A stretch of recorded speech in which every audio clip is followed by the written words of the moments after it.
So today we're going to talk about the custody laws in Canada. How is it that the courts, or how is it that custody is decided? That's what we're going to talk about today. So welcome to this segment of Let's Talk Divorce.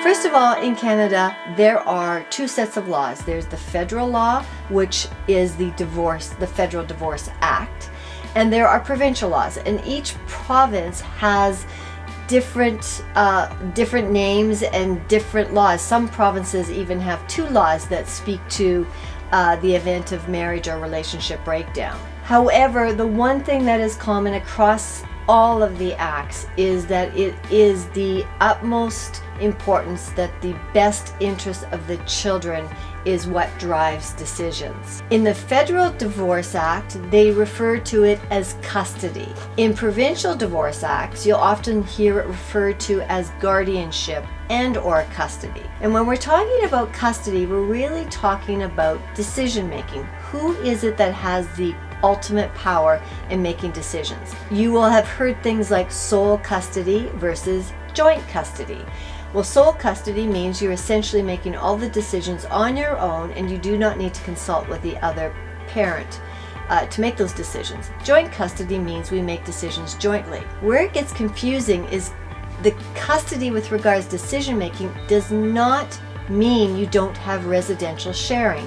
In other words, joint custody does not speak to how we share the children on a week-to-week basis or month-to-month basis. Typically, you'll see sole custody very, very, very seldom awarded in Canada anymore. It's usually if there's violence, if there's a threat of safety, or if one of the parents is absolutely just out of the country or unavailable. Joint custody can be a variety of combinations of residential care, anywhere from a 80-20 if you're talking percentages, which I hate to do when we talk to kids, but it just makes it easier to illustrate, all the way to a 50-50 where it may be 1 week on, 1 week off. And that's really where we're getting into the conversation about co-parenting. And that's where the trends are heading in Canada, is a lot of conversation and using the terms co-parenting versus using things like custody, joint custody, or sole custody. But just if you're mad at your ex or you think that they're not a great parent and it's more of a belief of yours versus a violence or safety issue, don't waste any of your time thinking about sole custody. It's expensive and the chances of you getting it are very, very low.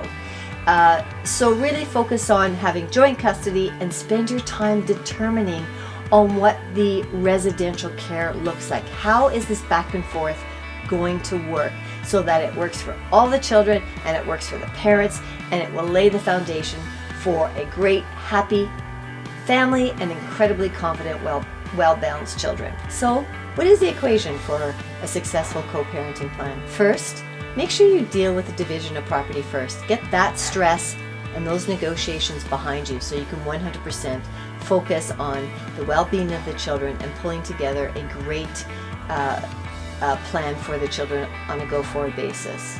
Please remember that both parents are equally important to the children. They are one half you and one half the other parent, and so you never want to badmouth the other parent because it is actually telling your kids that one half of them is not okay. Always focus on the kids first. That sounds really easy, but sometimes it's hard.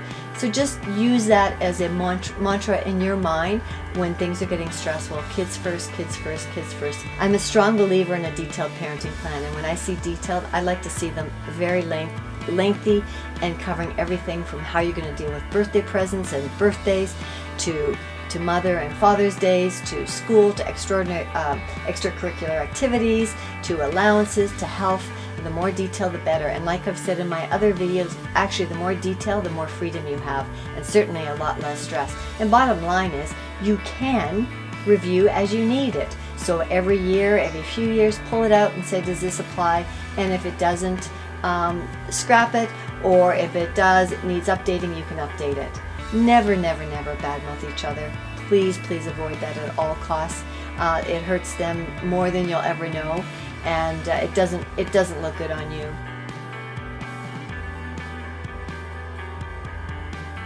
Follow these really simple rules and simple guidelines, and you will have happy, confident children, and you'll be happy, stress-free parents.